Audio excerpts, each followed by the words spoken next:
Саламатсыз ба, құрметті оқушылар? Қалдарыңыз қалай? Бізде мынау тест разборды бастайық. Ағылшын тілі пәні бойынша бізде мына тест егер байқасаңыздар, кейбіреуіңізге мүмкін таныс болуы мүмкін. Себебі бұл тест бізде осы последний өткізген олимпиадада түскен тест. Бірақ енді бұл барлығы біреуге түссе, біреуге түспеді деген сияқты бұл вариант. Екінші вариант. Ал енді түскен оқушыларға болса таныс сұрақтар, сіздерге разбор болсын. Өздеріңіздің қателіктеріңіз бойынша. Ал кеттік біз, бастайық. Бірінші сұрақ.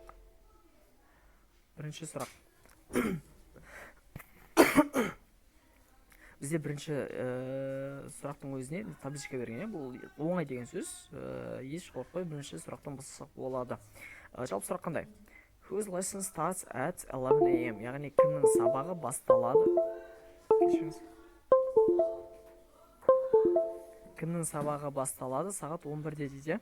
Жақсы, варианттарға бір шамалы көз жүгіртсек, студенттердің, именно қай студенттердің сабағы сағат 11-де басталады, соны анықтауымыз керек екен. Кеттік, тақтайшаға қараймыз. English classes on Monday, Wednesday and Thursday start at 11 AM. Other days start at 9 AM. To get books, give a ring to Miss Sitora дейді. Жақсы, бұл жерде ағылшын тілі classes деген бұл жерде сабақтарын айтып тұр. Меңіздеп, ағылшын тілі сабақтары понедельник, яғни бірінші күн, үшінші күн және төртінші күндері басталады сағат нешеде? 11-де. Ал other days, яғни басқа күндері басталады сағат 9-да. To get, чтобы получить книжку, яғни кітапты алу үшін, give a ring дегеніміз, яғни қоңырау шалу.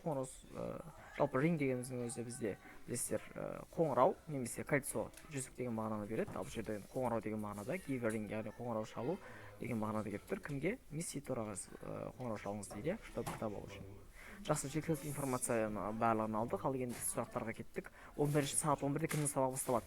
Біз бағана есімізде аптасына 3 күнде понедельник, среда, четверг күндері болатын оқушылар. Аварен students who have class on Thursday and other days. Яғни четверг және басқа күндері сабағы бар оқушыларға дейді.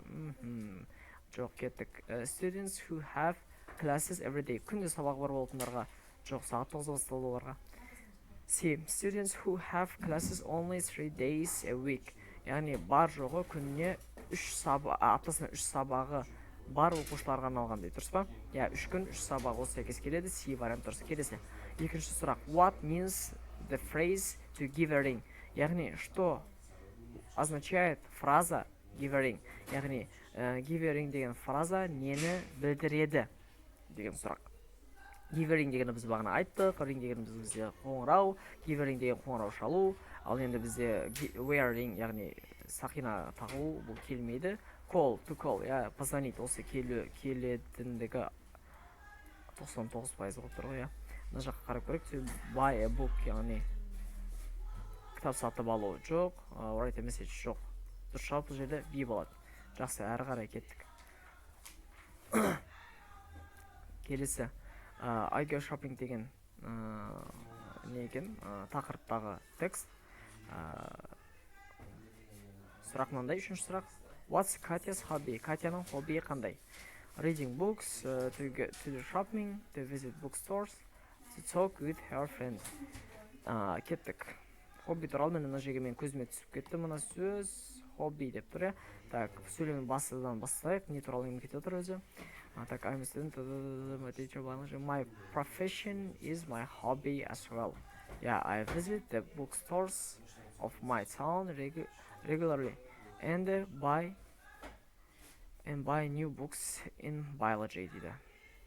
Жақсы, бізге түсінікті оның хоббиі. Bookstore, яғни книжный магазиндерді аралау және де қаланың книжный магазиндерін регулярно аралау және де жаңа кітаптар сатып алу биологиядан. Ал енді бұл бізде сәйкес келетін вариант, қалай білесіздер? To the shopping пен talk with her friend деген атпадайды. Бізде сонда А мен С қалады, екеуде кітап туралы жазылған. Бірақтан А вариантта reading books, ал С вариантта to visit bookstores. Кеше осыны кейбір оқушылар қателесіп reading books деп белгілепті, яғни кітап оқу деп. Жоқ, қателеспеңіздер, бұл жерде нақты кітап оқу туралы әңгіме кетіп жатқан жоқ. Иә, ол алғанмен скорее всего оқиды ол кітапты, ол логично, бірақтан да одан да подходящий жақынырақ вариантымыз тұр бізде.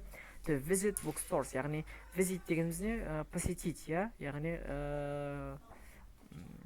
келу, бару деген мағынада. Bookstores, яғни кітап дүкендерін аралау деген мағынаға келеді ғой, иә, жалпы. Ал бұл жерде как раз бізде міне to visit the bookstores, міне ең подходящий вариант осы C болады. Жақсы, әрі қарай 4-ші сұрақ. Why is it difficult for Katya to choose the right place to shop at once? Яғни why дегеніміз неге Катяға қиын to choose, яғни таңдау, right place, дұрыс орынды таңдау, не істеу үшін? To shop at once, яғни бір дегенде магазин шопинг жасау үшін дұрыс орынды таңдау не үшін? Оны қиын соғады.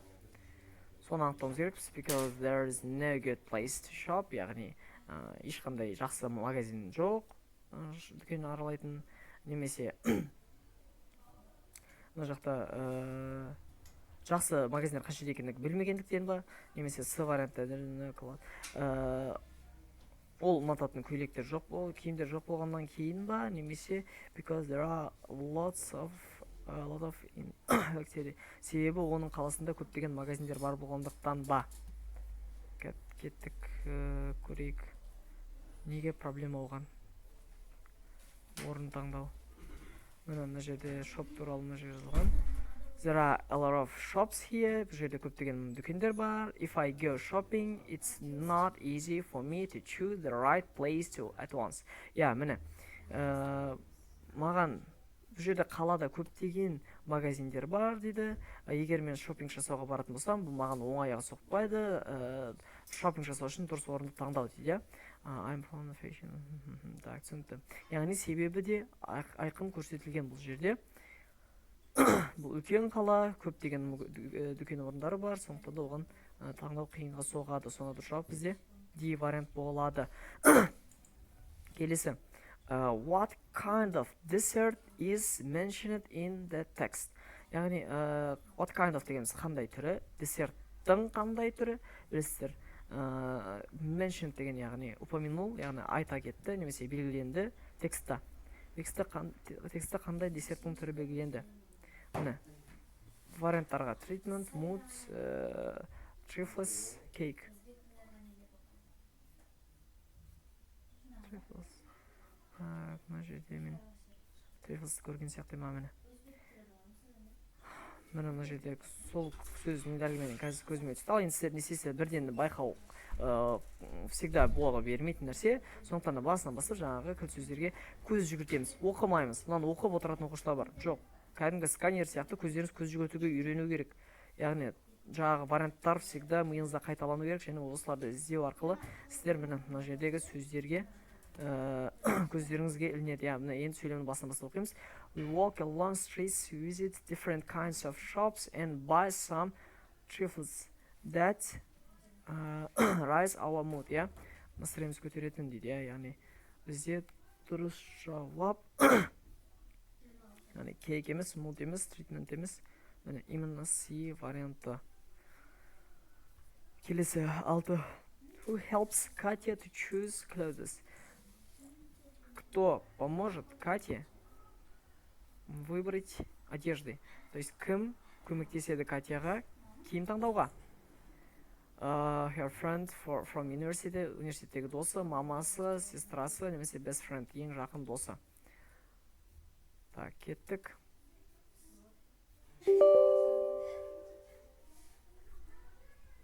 Кешіріңіздер.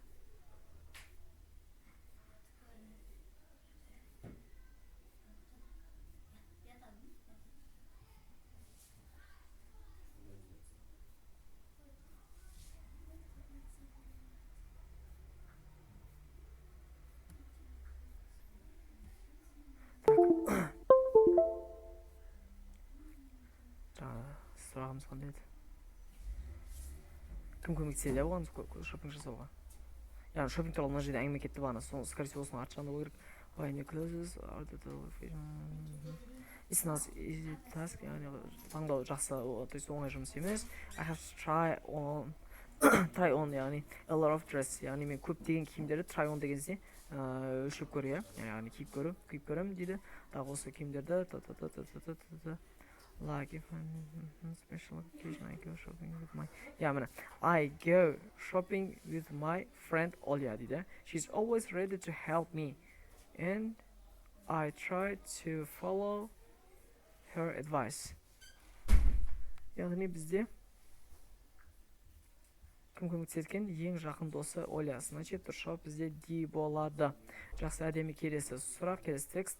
Why is the elephant very popular? Неге піл сондай танымал деген сұрақ. То есть текст, кешіңіздер, текст кішкентай екен, сұрақтардың саны бізде бұл текстқа 3. Егер сіздер тез оқитын болсаңыздар, текстті саз оқып тастасаңыздар болды, еш ойламай билеп тастау үшін. Енді бізде қазір уақыт таз болғандықтан мен әр сұраққа жеке тоқталайын. Who is the tallest in the zoo? Зоопаркта ең ұзын кім дейді?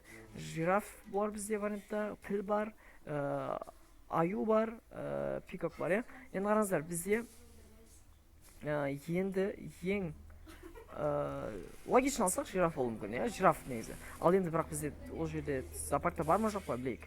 Міне, жираф деген тұр, the giraffe says, жираф айтады. I don't understand, why is the elephant very popular?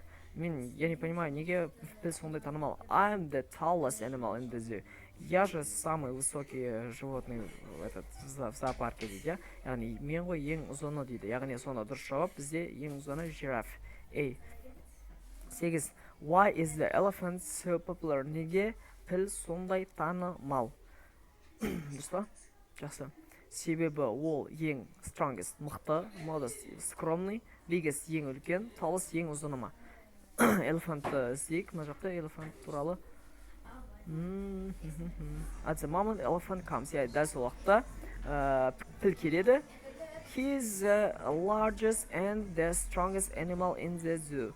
Ол ең алып және ең мықты жануар зоопаркта. But he is always modest. Бірақ ол всегда скромный. Ал енді қалай ойлайсыздар, не үшін ол ең танымал? Ең күшті болғандықтан ба, ең үлкен болғандықтан ба? Енді мына жерде екеуі де вариант ол жерде бар, сондықтан да екеуінің біреуі дұрыс болуы вероятность жоғалады, себебі екеуі де төрт, неге екеуін бірде қойған деген сияқты. Бірақ ол жерде бөлек пікір айтылған, ол өте не деген дейді? Жаңағы modest, яғни ең скромный дейді. Сондықтан да ол бізде өте танымал. Дұрыс жауап бізде B болады. Келесі әрі қарай 9-шы сұрақ. According to the bear, who should be the most popular in the zoo? Яғни пілге, то есть аюдың пікірінше, немесе аюға сәйкесінше кім ең популярный болуы керек зоопаркта? Аюдың пікірі қалай? Оқып көрейік. Аю деген бар, мына жерде бар еді, көзіміз түскен, мына жаққа қарайық. The bear says, яғни аю айтады. I don't understand, why is the elephant is very popular? I'm the strongest animal in the zoo. Бұл да өзін кандидат ұсынып жатыр, мен ғой ең мықтысы дейді. Оның пікірінше, аюдың пікірінше ең популярный болу керек ол аюдың өзі. Сонда дұрыс жауап бізде С деп белгілейміз, бұл жерде еш ойланбай. Жақсы, әрі қарай. Так, кешіңіздер балалар, бізде уақыт тығыз, мен осы жерін тоқтатуыма тура келеді. 9 сұрақты арызбар жасадық.